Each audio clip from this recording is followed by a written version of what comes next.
général à la recherche, révérend père, secrétaire général académique, professeurs, chers étudiantes et étudiants, distingués invités, en vos rangs et titres respectifs, bonjour. Nous allons devoir commencer la deuxième partie de notre journée, qui est consacrée essentiellement à la conférence débat, comme nous l'avons annoncé au terme de la célébration eucharistique. Alors, je vais vous inviter à vous lever pour chanter l'hymne national. Ensuite, ça sera l'hymne de l'USATI. Bien, vous levez. Merci.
Nous voici au second moment de notre journée, la fête patronale.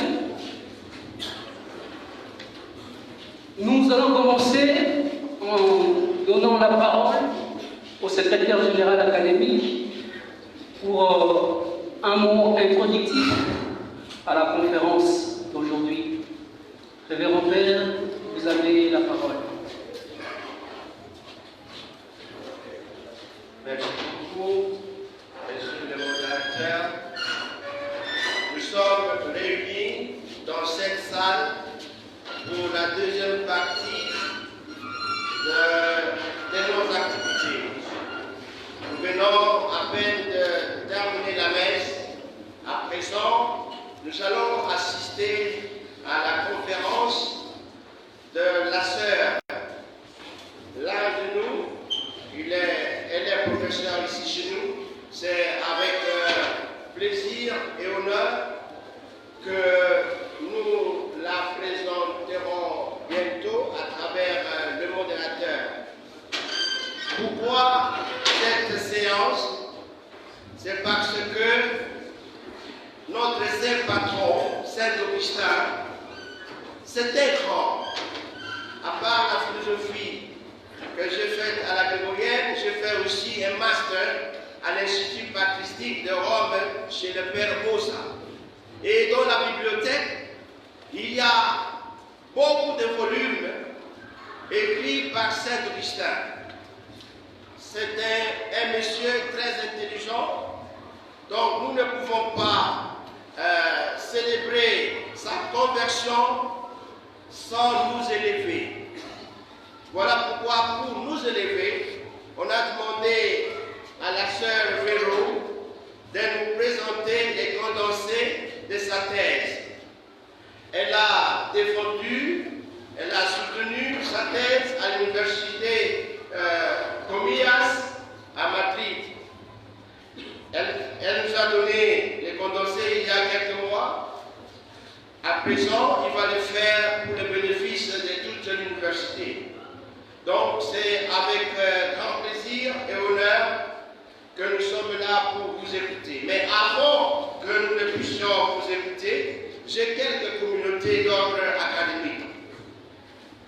Demain, le 29 avril, débutent les examens de la deuxième session. C'est les après-midi. Après mon mot ici, je vais donner la liste des gens qui doivent faire la deuxième session.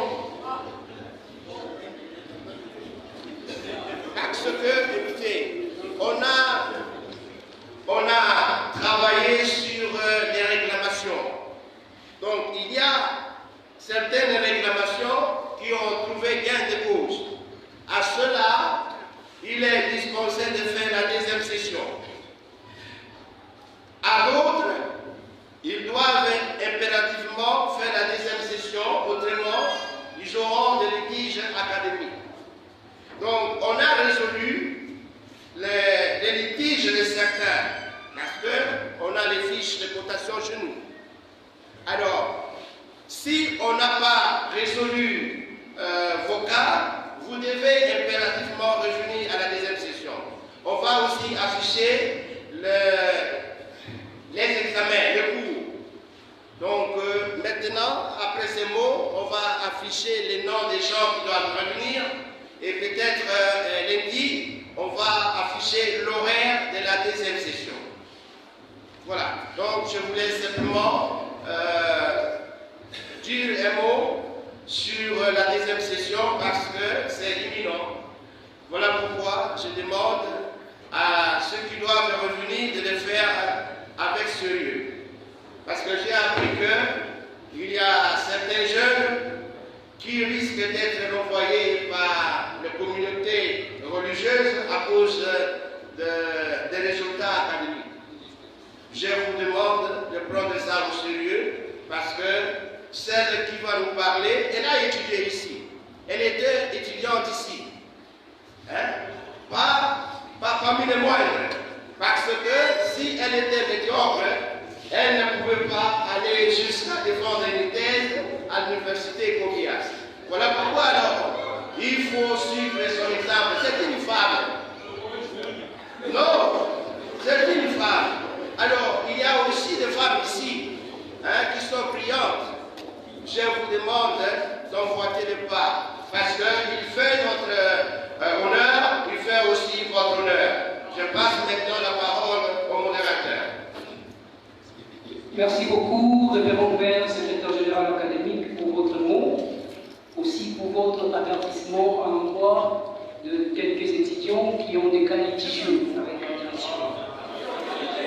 À présent, nous allons passer à la conférence débat, mais avant tout, j'aimerais très laconiquement présenter la sœur Véron. Je pense qu'elle est plus à présenter, mais étant donné que le débat est hétérogène, je vais faire une très brève présentation de la sœur Véronique.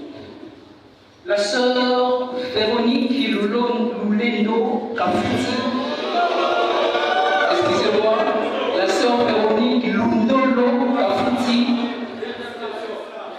elle est religieuse de la congrégation des Sacrés-Cœurs de Jésus de Marie, communément appelée IPUS. Elle a soutenu sa thèse de doctorat en philosophie en juillet de l'année passée à l'Université Pontificia et Comillas de Madrid en Espagne. Voilà, de manière laconique, ce que nous pouvons retenir de la sœur Véron. À présent, révérende sœur, je vous accorde la parole. Vous avez tout justement 20 minutes pour nous présenter les condensés de l'essentiel de votre thèse de doctorat. Merci beaucoup. Vous avez la parole.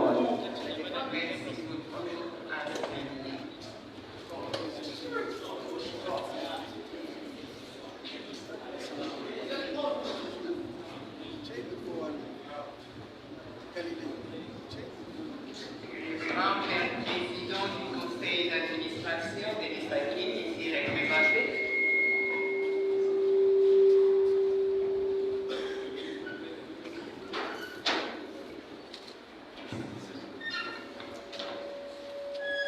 Révérend Père, président de la COSUMA provinciale, aussi ici représenté.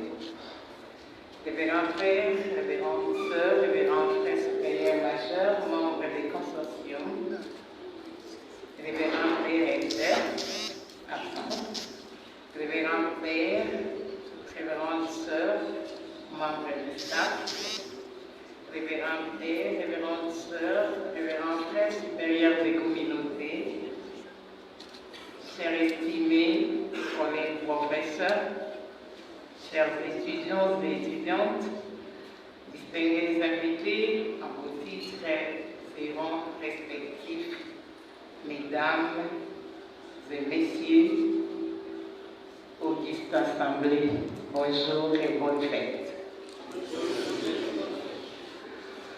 En plus des objectivations du corps féminin dans les traditions africaines, qui l'approche philosophico-phénoménologique de la déconstruction et de l'adaptation du genre en Afrique. Tel est le sujet de notre dissertation doctorale défendue le 19 juillet 2023 à 12h, comme il est 12h maintenant. Donc c'était à la même heure que j'ai dû passer cet exercice. Thèse défendue à l'Université Pontificale Comillas de Madrid dans l'Espagne. C'est donc un grand honneur pour moi de vous présenter de manière laconique la problématique essentielle autour de laquelle ont gravité nos recherches. C'est en même temps pour moi un honneur de revenir dans ma maison. Le secrétaire général académique venait de le dire, le premier et le deuxième cycle, je l'ai fait ici. J'ai été étudiante ici, comme vous aujourd'hui, mais j'ai poussé mes recherches plus loin. Donc c'est pour moi l'honneur de revenir à la maison, rendre compte, présenter ce qui a été nos recherches près de 4 ans ailleurs. C'est en même temps pour moi la joie de vous honorer, mais aussi de vous dire merci. Merci à vous, mes chers collègues professeurs, hier mes professeurs à moi. C'est aussi merci à vous, chers étudiants, parce que quand je suis passée ici, lors de mes enseignements, ça a été le temps de rencontres, de discussions, de débats qui ont enrichi mes recherches. Personne ne plus publie l'histoire. Mais aussi, comme disait Asdalili, j'ai 20 minutes, il ne serait pas possible pour moi de vous parler de manière plus large. Un travail de plus de 300 pages en 20 minutes. Mais néanmoins, je ferai l'essentiel tout en résumant ce que j'ai prévu. En effet, la tradition définit les corps féminins comme c'est par quoi nous occupons l'espace et les temps. Par lui advient toute existence. Il est le principe de la mobilité et de l'identification de l'être phénoménal. Il présente l'être dans le monde et lui fournit des outils nécessaires pour son accomplissement existentiel. Il les met en rapport avec l'environnement extérieur. Et une telle conception est l'objet même de la philosophie du corps. Dans leur approche du réel, il nous semble que les philosophes ont souvent préféré méditer sur l'âme et ses passions. Ils ont fait des enquêtes sur l'entendement humain ou encore critiqué la raison pure, plutôt que de se pencher sur la réalité du corps et surtout les habits sociaux qui en découlent. Pourtant, même si, pour les philosophes, de manière générale, le corps a souvent été considéré comme un fardeau entravant la connaissance et la vertu, son approche philosophico-phénoménologique du fait des réalités sociétales liées notamment à la discrimination ou à la domination sexuelle est pour nous un impératif épistémologique et un effort d'herméneutique sociale. Les corps dont il sera question dans cette dissertation doctorale, c'est les corps féminins, pris dans sa dimension sexuelle. Il est impossible de séparer les corps des sexes et vice-versa. Les sexes est l'une des parties énigmatiques du corps. Son usage, sa perception, ses mystères suscitent de nombreuses questions qui peuvent être reprises sous l'angle de l'interrogation philosophique. Nous savons bien que les philosophes ont beaucoup réfléchi, ont beaucoup écrit sur l'âme, sur les corps de manière globale. Mais du côté sexe, on trouve quelques fragments comme ça. Mais des littératures vraiment condensées comme nous l'avons sur l'âme, sur la raison, sur et nous, on n'en trouve pas vraiment. Fort malheureusement, comme les remarque pertinemment Francis Métivier, les sexes est le plus grand des vides de la philosophie, comme je l'expliquais tout à l'heure. Et pourtant, c'est par les sexes que la procréation est possible. En ce sens, il est l'organe de la pérennisation de l'existence. Aussi, il y a des philosophes qui ont écrit beaucoup sur l'existence, mais la voie par laquelle l'existence vient au monde a été étudiée presque rarement. D'où son côté mystérieux, inédit. Qu'en est-il du monde africain? En effet, l'univers africain renferme des pratiques mystérieuses qui ne cessent de susciter étonnement et qui dépassent l'entendement de la modernité, allant à contre-courant de toute évolution. Parmi ces innombrables pratiques traditionnelles, celle de l'objectivation du corps de la femme bat les records dans l'indignation, aussi bien chez les étrangers que chez les Africains eux-mêmes. Il est ahurissant et même scandaleux qu'au XXIe siècle de constater la dépossession des femmes de leur propre corps.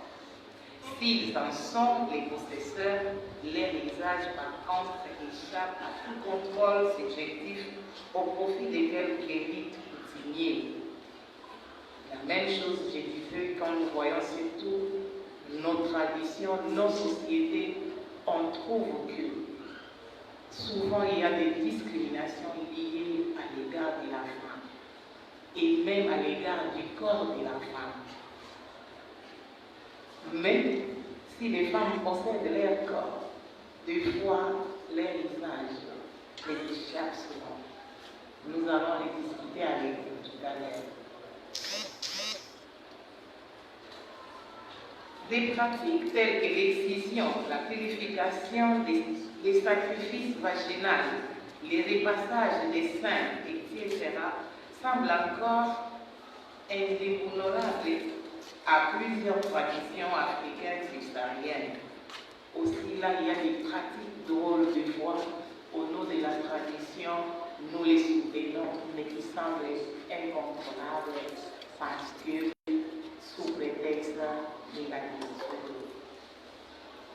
Elles fondent les quotidiens et permettent la transition pacifique dans certains contentieux conjugaux, comme je l'ai dit tout à l'heure.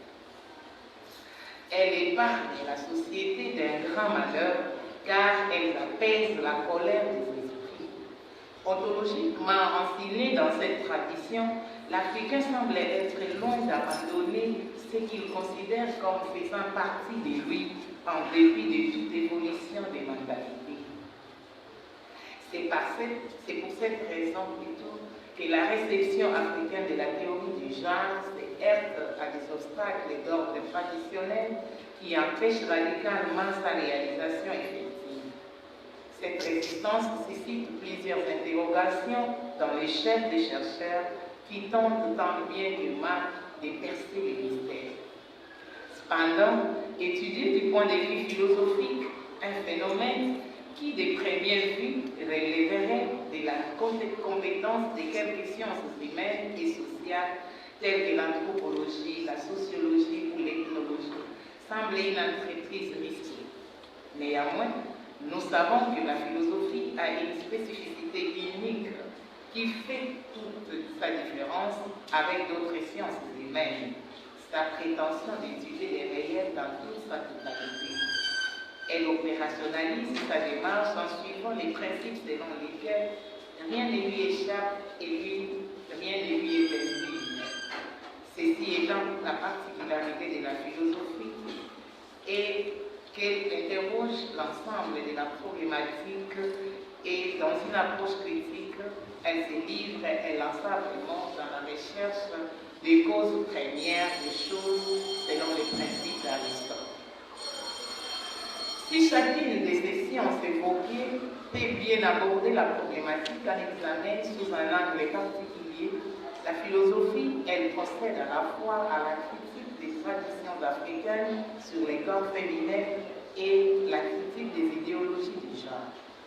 Les deux critiques ainsi posées permettent à la philosophie de proposer une véritable synthèse en vue de ne pas décimer d'une part l'existence d'une tradition scandaleuse soit-elle, et d'autre part de ne pas diaboliser au bénéfice d'une idéologie étrangère, mais qui par ailleurs s'avère légèrement utile en ce qui concerne le respect et l'intégrité du corps de la femme.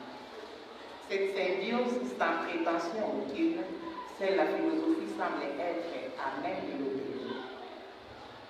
D'abord, ici, de rappeler que le mouvement féministe est indubitablement d'inspiration philosophique, à en croire son évolution historique.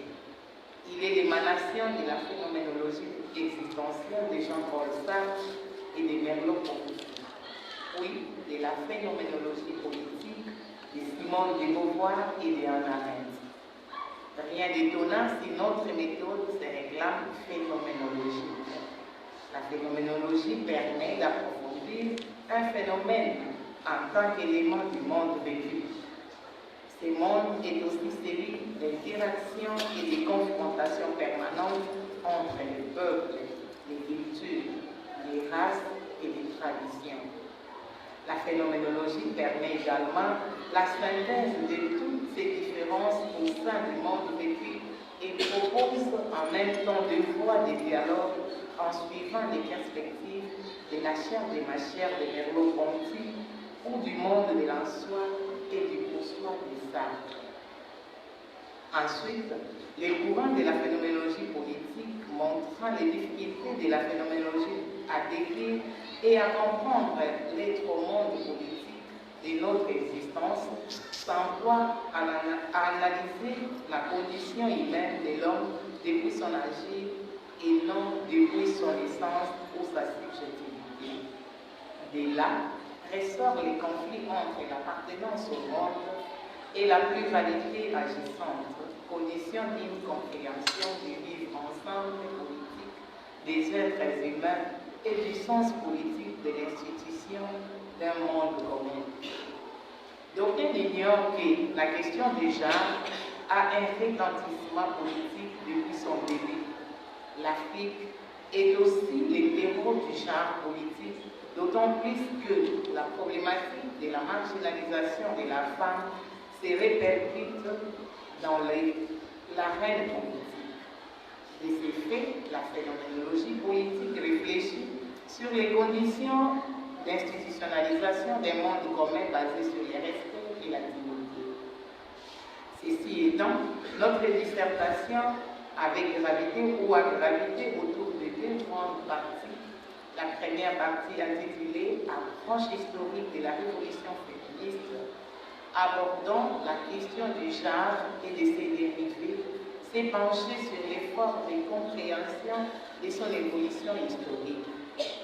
La nécessité de recourir préalablement à l'histoire de la révolution féministe dans les cadres d'une étude comme la nôtre s'impose. En effet, il importe de comprendre le contexte dans lequel les questions relatives au genre se sont développées et comment elles se sont mises en une idéologie mondiale. L'histoire de la révolution féministe comprend 2 pôles épistémologiques importants. D'abord, les genres dits scientifiques ou les gender studies. Ensuite, les genres historiques ou les gender stories. De l'avis de Marine Touré, la notion du genre scientifique comprend toutes les études dans le cadre des sciences anthropologico-sociales qui entourent la problématique du féminisme et du genre. D'autres points de vue, les genres scientifiques recèlent les publications des féministes qui, en produisant les fondements de la légitimité d'une problématique spécifique et l'analyse des rapports sociaux des sexes, ont favorisé l'émergence et la reconnaissance de la nouvelle région épistémologique fédératrice des théories et des pratiques qui constituent la recherche du genre. La deuxième partie intitulée « Genre, culture africaine et perspectives de développement » a misé sur l'hétérogénéité culturelle en Afrique en général et en Afrique subsaharienne en particulier comme obstacle majeur pour l'évolution de la philosophie du genre et pour certaines questions liées au développement engagé par la femme. La vision anthropologique et ethnologique en Afrique noire est ontologiquement centrée sur la vie et la force. La force est le propre de l'homme qui la crée, la conserve et la transmet par la suite grâce à la progéniture. La femme, en revanche, est un être fragile qui doit être sous la protection de l'homme. Les initiatives de développement ne peuvent pas partir d'elle. Cette conception a une double conséquence. D'abord, elle se présente comme une négation de l'autonomie et de la liberté de la femme basée sur les considérations culturelles. Ensuite, elle empêche toute possibilité d'une philosophie émancipatrice qui serait en réalité contre nature et contre-productive. Les barrières culturelles paraissent aujourd'hui comme étant des éléments centraux du statu quo qui s'opposent farouchement contre toute idée de progrès et de changement de paradigme. Plusieurs pratiques telles que l'excision, les rites de purification, les mariages forcés, les dépassages des seins, etc., se justifient encore en Afrique et se maintiennent au nom du conservatisme culturel. Dans cette deuxième partie de notre étude, nous avons abordé cette problématique partant de quelques exemples tirés de certaines tribus d'Afrique afin de ressortir les idées marginalisantes de la femme et du genre. Nous avons ensuite procédé à déconstruire systématiquement des idées pour placer la femme africaine traditionnelle au centre du développement communautaire dont l'Afrique, tant périphérique que moderne, a grandement besoin grâce à l'appropriation responsable des genres. Rappelons que le travail que nous avons l'immense honneur de vous présenter aujourd'hui a l'originalité d'aborder sous un angle essentiellement philosophique un thème qui a été pendant longtemps l'apanage des autres sciences humaines. L'intérêt de notre étude porte non seulement sur la démonstration de la philosophie comme science ayant la capacité d'interroger les choses dont elle n'aurait pas beaucoup de crédibilité en première vue, mais aussi à valoriser les corps de la femme africaine longtemps objectivés par des pratiques traditionnelles qui sont appelées à se réquestionner et à intégrer le monde d'aujourd'hui avec plus de responsabilité et d'humanité. Ainsi, loin de nous la prétention d'aborder la problématique dans sa globalité ou dans sa complexité, nous restons ouverts à des perspectives qui seront continuellement proposées lors des divers échanges qui ont suivi notre soutenance et qui se suivront à présent lors de l'exercice qui sera bientôt ouvert. Nous sommes très reconnaissantes pour tous vos soutiens divers, mais aussi pour vos contributions à nos recherches. À présent, je suis entièrement à votre disposition pour répondre à vos questions. Je vous remercie.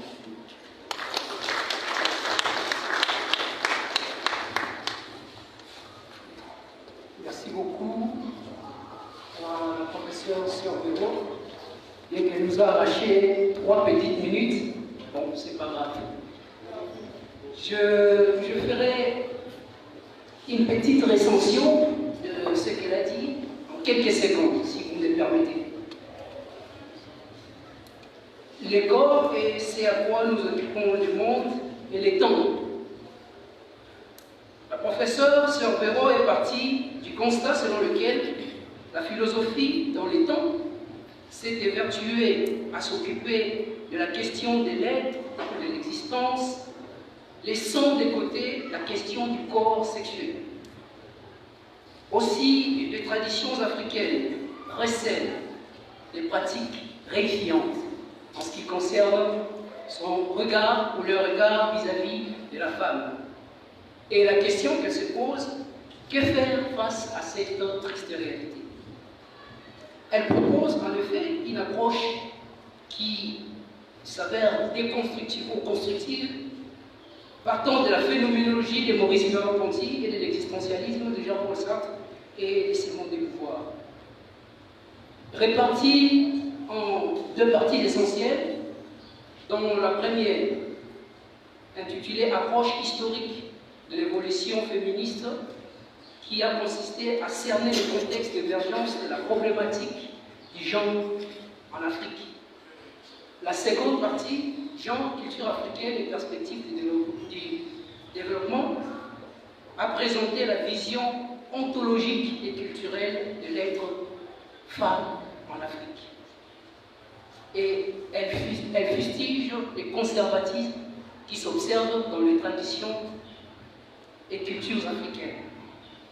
Enfin, elle propose une approche qui est celle de l'intégration du genre des types occidentales dans notre tradition, mais tout en gardant des valeurs qu'elle estime être positives en ce qui concerne le regard africain vis-à-vis de la femme.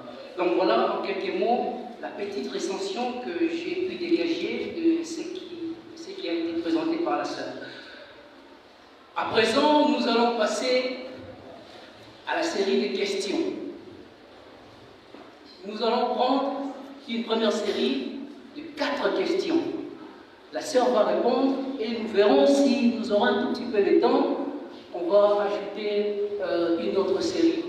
Alors quand vous prenez la parole, s'il vous plaît, posez votre question de manière claire précise et concise, sans des élucubrations spéculatives inutiles. Donc allez droit pour lui poser clairement, lucidement votre question. Voilà, vous avez la parole, nous allons commencer par ici et ferons le tour. Vous avez la parole. J'ai suivi avec attention l'exposé de la sœur. Bon, moi, je voudrais faire l'avocat du diable. Il y a Schopenhauer qui a dit que l'existence, c'est une erreur. Exister, c'est une erreur.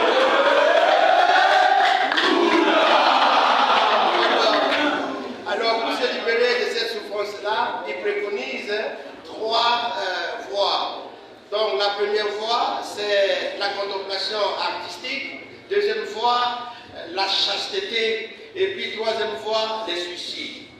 Ma question, c'est à propos du corps qui est... enfin, ça dit que la souffrance est liée au corps. Est-ce que vous pensez que exister, ce n'est pas une erreur? Parce qu'il y a la souffrance, il y a le corps. Est-ce que selon vos études, le corps n'est pas quelque chose à bannir? Est-ce que c'est à bénir? Pourquoi?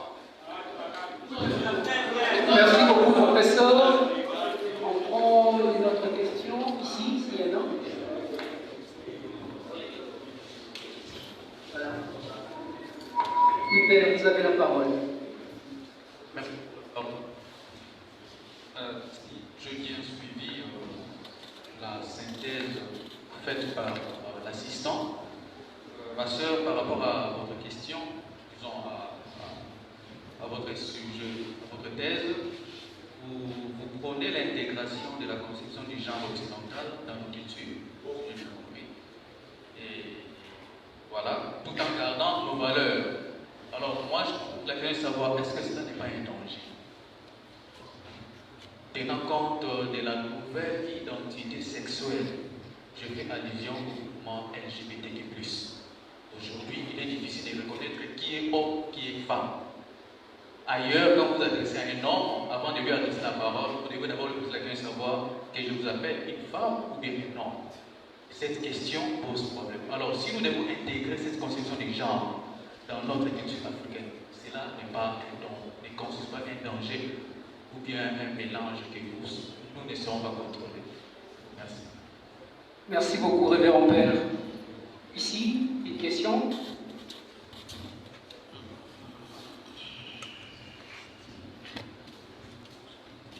Là, des questions, s'il vous plaît. Au fond, il y a une question.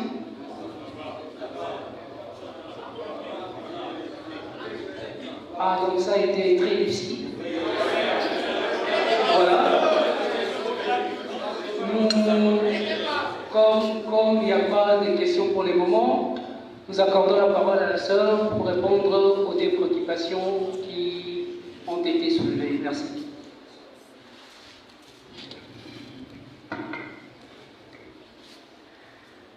Merci beaucoup. Quant à la question de Bouddha, une question un petit peu provocatrice, mais fondamentale, je crois. Les corps, est-ce exister, est-ce une souffrance? Les corps, c'est à bannir ou à bénir? Je crois que je l'ai dit à l'introduction, les corps, c'est par quoi nous occupons les temps et l'espace. Je ne suis pas théologienne, mais si j'emprunte les paroles de la Bible, je crois que quand Dieu créa tout, il les créa bien. Je ne crois pas qu'il créa les corps pour être une souffrance. Est-ce que les corps, c'est à bannir ou à bénir? Je crois qu'on ne doit pas bannir les corps, parce qu'au fait, c'est ce qui fait notre existence. C'est cette masse qui soutient, entre guillemets, nous disons, l'âme. Mais la vie, l'existence en soi, est cette mélange des souffrances, mais aussi des joies, des entreprises, ce n'est pas seulement souffrir l'existence. Je crois maintenant partage ces panels. Nous sommes, en tout cas moi je suis contente, je sais qu'il y a des personnes qui sont malheureuses, mais au moins je crois que la souffrance liée au corps de la femme, ce n'est pas une souffrance qui doit être innée comme la souffrance lors de la création. Dieu ne l'a pas fait. Mais la souffrance liée au corps de la femme, c'est une souffrance imposée par l'homme.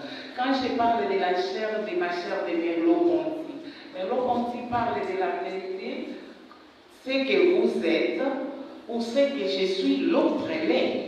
Et alors, quand je dois préconiser, protéger mon corps, la soigner, les soigner, pardon, les protéger, je dois protéger et soigner les corps de l'autre qui est en face de moi. Et c'est la relation entre l'homme et la femme. Le monde, l'existence est constituée de ces deux genres, entre guillemets.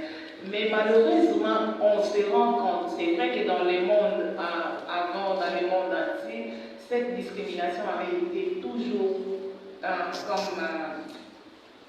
pertinent, visible. Mais au fur et à mesure, les gens évoluent et changent. On se rend compte qu'en Afrique, on est encore très conservateur.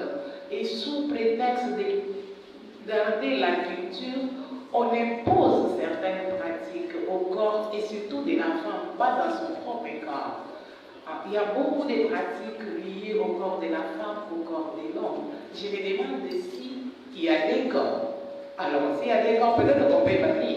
Mais si les corps est les mêmes chez l'homme et chez la femme, et si la douleur, la souffrance est les mêmes chez l'homme et chez la femme, je crois qu'à un moment donné, on doit extrapoler, on doit sortir, on doit évoluer et on doit purifier, comme je disais. Il y a des questions que nous devons re-questionner ici. Il y a des pratiques que nous devons remettre en question parce que réellement, irrationnellement, ça n'a aucun sens. Et ça n'a pas de raison d'être. Mais malheureusement, sous prétexte de la culture, on croit à préconiser, sauvegarder. Et dans ce sens-là, on peut revenir avec peut-être que si la pratique est celle-là, on peut bannir les corps. Alors chez la femme, peut-être parce que moi, comme femme, je n'accepterai pas continuer à souffrir. Mais pendant qu'on croit que les corps est cette masse essentielle qui porte l'âme et l'esprit, je crois qu'on ne va pas la bannir, les bannir plutôt que les bénir. Et les bénir veut prendre soin du corps, protéger, embellir même. Et c'est vrai que nous aimons embellir les corps extérieurs, mais les corps intérieurs, peut-être non. Donc, pour moi, je crois que les corps ne sont pas à bannir. Mais par contre, ce sont les mentalités à purifier, et surtout en Afrique. Donc, tout à l'heure, je disais les pratiques telles que l'excision, les rites de purification, les repassages des sangs, les mariages forcés. En ces jours-là, au XXIe siècle, par corps et corps, est-ce que ça a raison d'être? Et quand nous avons fait nos recherches, nous n'avons pas que fait la philosophie théorique ou spéculative. Nous avons fait aussi la philosophie pratique. Nous sommes allés jusqu'à rencontrer Mukwege, entrer un peu dans ce monde de violence faites à la femme. Et on se rend compte que réellement, il y a des pratiques qui n'ont ni tête ni queue, mais qui sont imposées à nuire les corps de la femme. Et on les défend sous prétexte de la culture. Aujourd'hui, nous avons essayé de dialoguer avec certaines matrones. À quoi servirait le dépassage des sangs?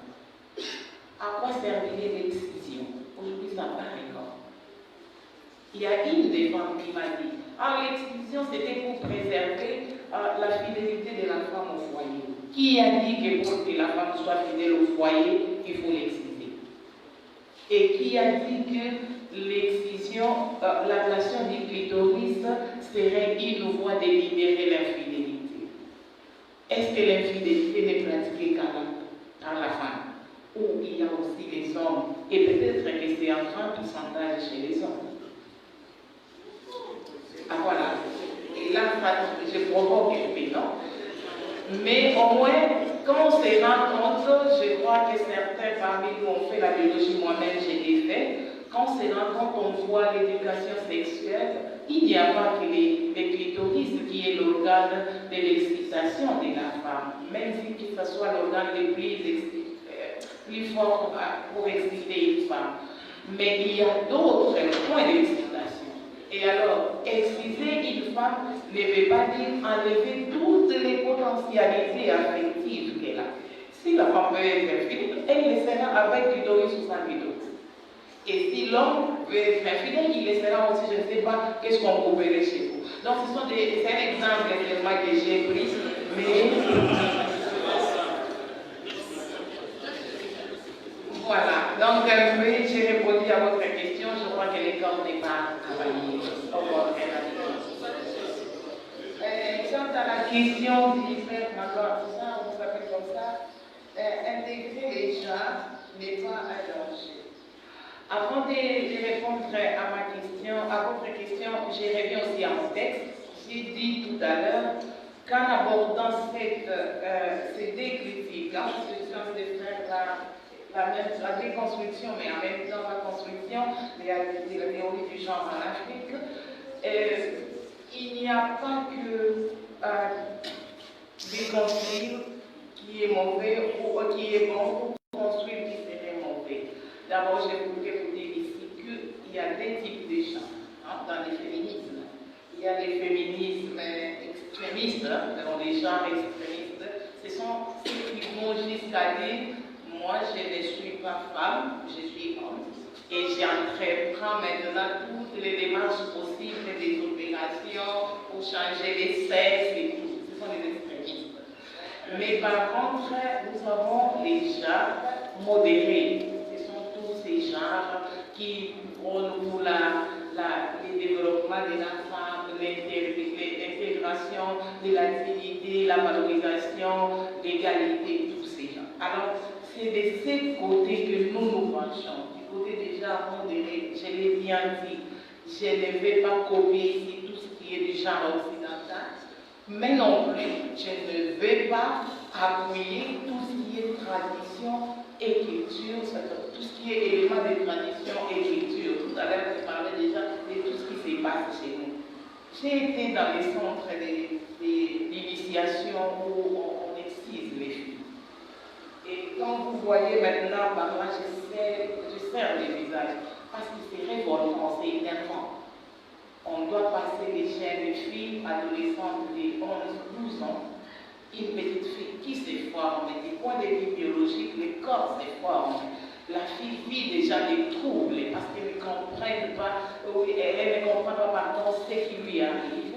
Et alors, elle doit faire face à une vieille femme qui fait peur parce que dans les centres d'initiation, les matrones ne sont pas habillées comme moi. Elles mettent des choses traditionnelles, évidemment, et comment on appelle ça? Des masques, et pour faire peur à la petite qui doit obéir à passer à l'acte. Et l'excision s'est faite avec une lame gilette, sans anesthésie, sans possibilité d'être stérilisée.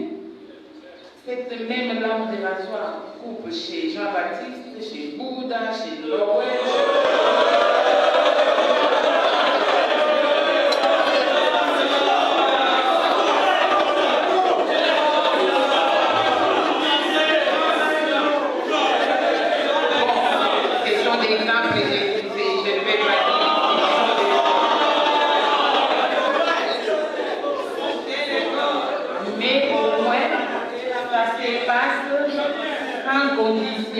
Hygiénique, ça se passe sans humanisme.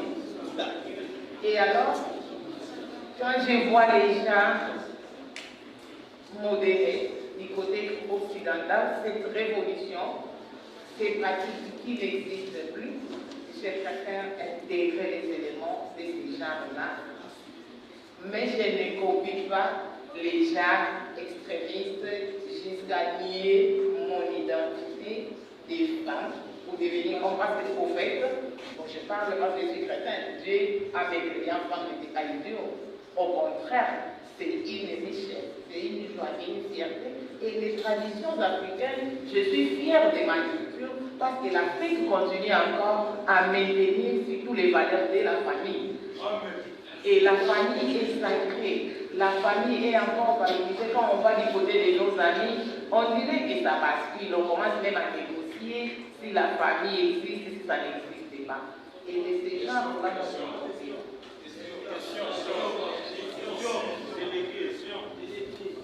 Merci ma soeur, je crois que ça commence à venir, vous avez pris énormément de temps, là, on n'en a plus assez. Alors, écoutez s'il vous plaît, je prendrai deux questions, pas plus. Je commence par les délégués, monsieur les délégués, vous avez la parole. Allez-y, vous avez la parole.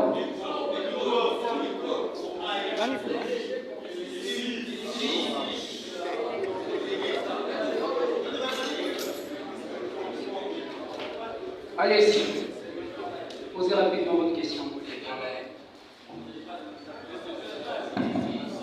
Merci pour m'avoir accordé la parole. Je reviens sur les deux réponses données par ma soeur. Ma soeur, lorsque vous avez répondu au secrétaire général académique... S'il vous plaît, je vous interromps. Les deux questions ont été posées et les réponses ont été données. Posez votre question.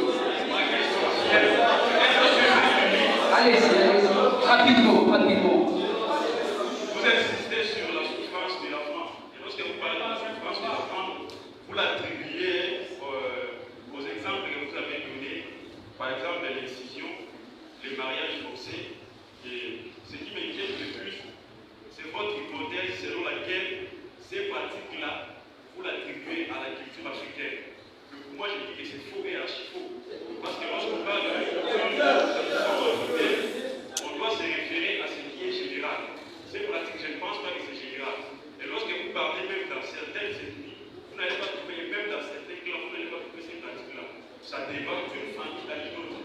Alors, comment est-ce que vous allez attribuer ça à la culture et à la tradition africaine?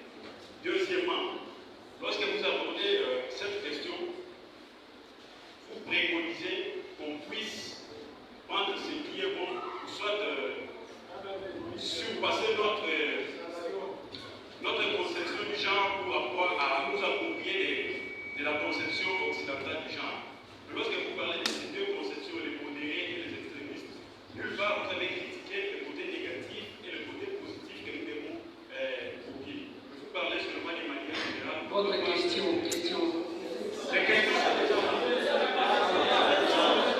D'accord, merci. On prend ici et la sœur va répondre. Allez-y. Ici.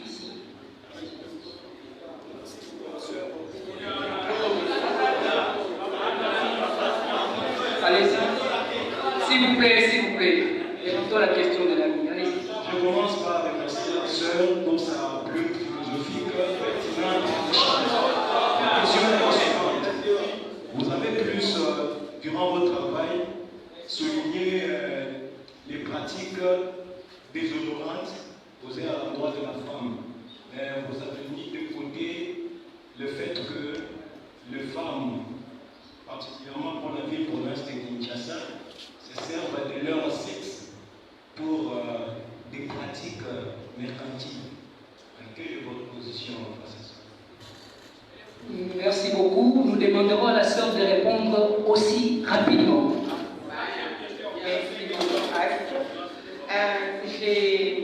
Je commence par répondre à mon ami, celui des délégués. Messieurs les délégués, je rentre en arrière.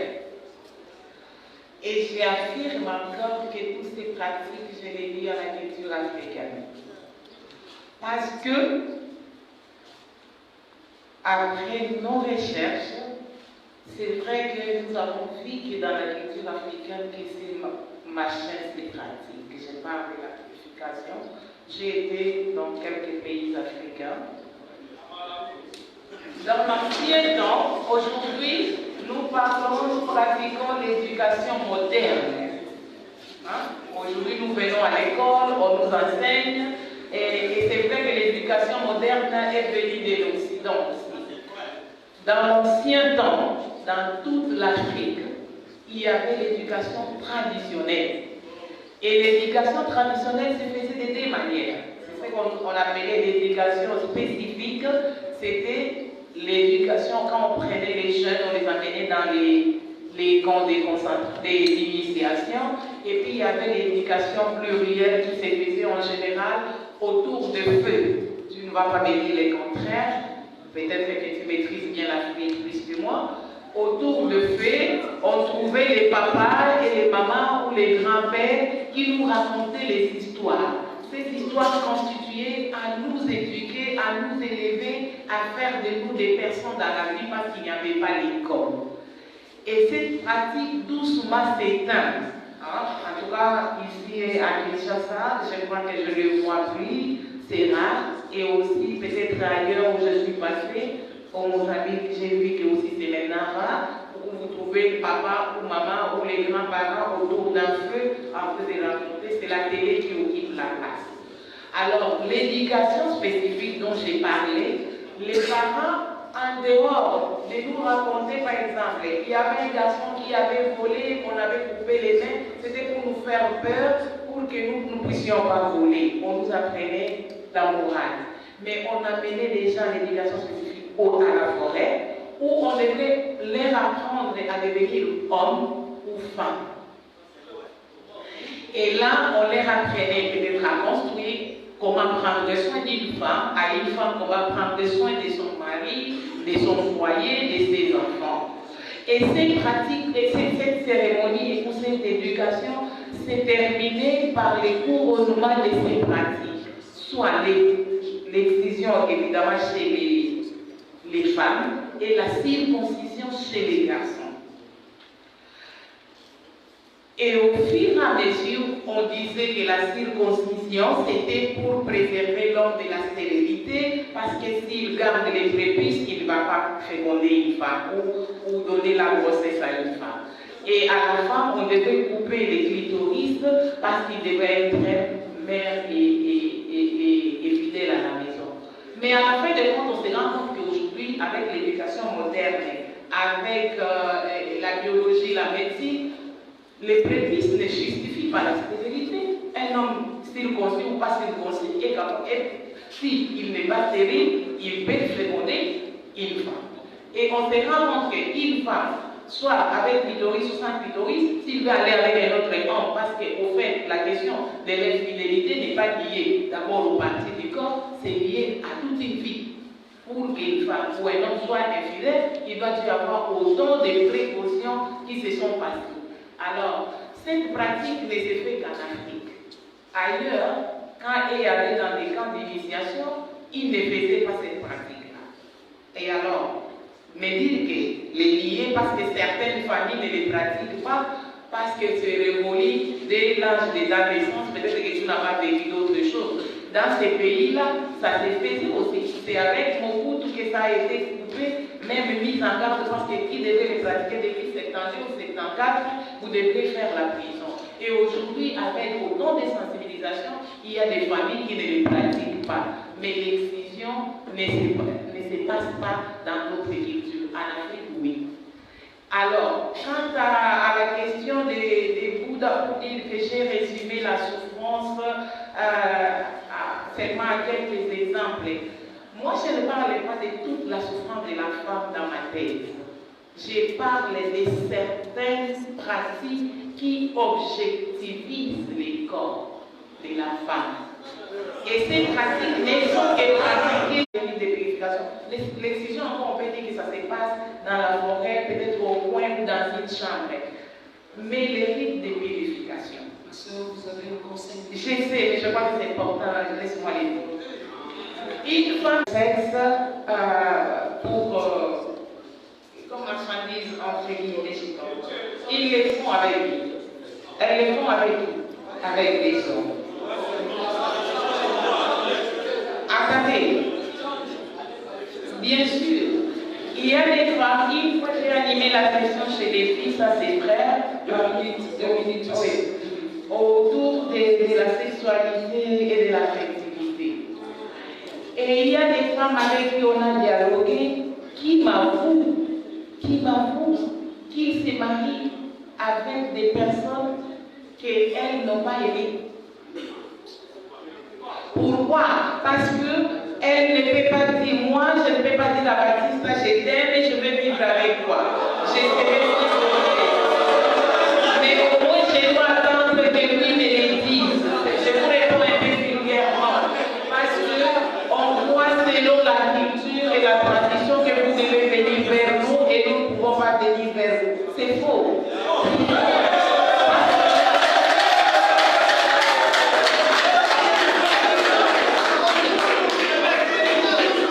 Mais en même temps, je voudrais vous dire ici, même si les filles à Kinshasa font ça, peut-être par raison des souffrances, peut-être par raison même des révoltes. Ne croyez pas que les femmes vont derrière vous seulement parce qu'ils cherchent l'argent.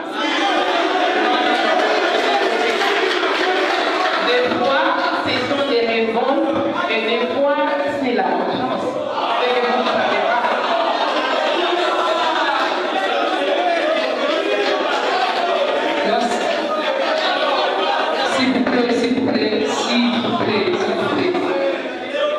S'il vous plaît, en vertu du pouvoir qui m'est conféré, j'arrache la parole à la sœur.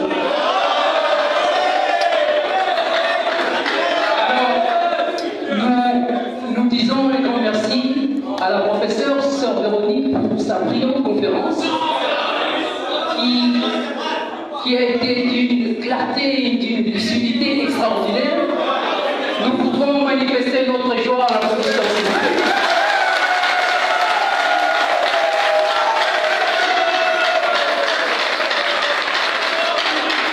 Voilà, merci. Auguste Assemblée, nous arrivons au terme de la seconde partie de notre fête patronale. Alors, avant de nous séparer, évidemment, il y a quelques communiqués relatifs au 6e point.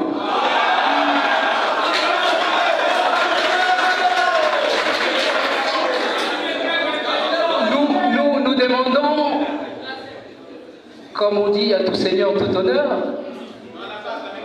au révérend père, aux révérentes sœurs supérieures ici présents, aux différents professeurs, aux invités, aux révérends pères et révérentes sœurs supérieures des maisons de formation. Après ici, ils vont se retrouver dans l'auditoire de L1 Théologie, où un accueil chaleureux et respectueux leur est réservé. Et nous autres, comme directeurs, chers amis de la capitale, nous allons prendre des dispositions en nous référant à nos CP. Voilà.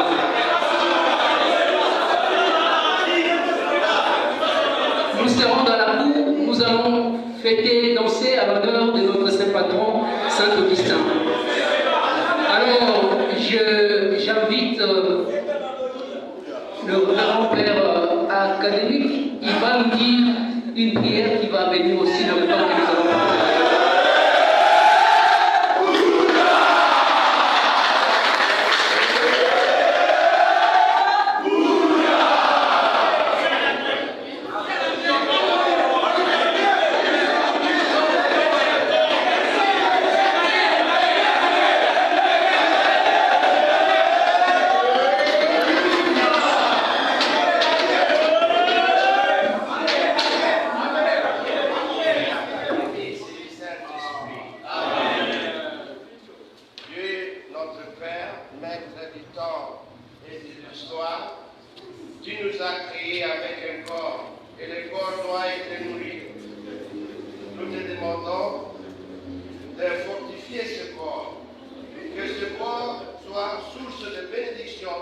Et non source de malédiction.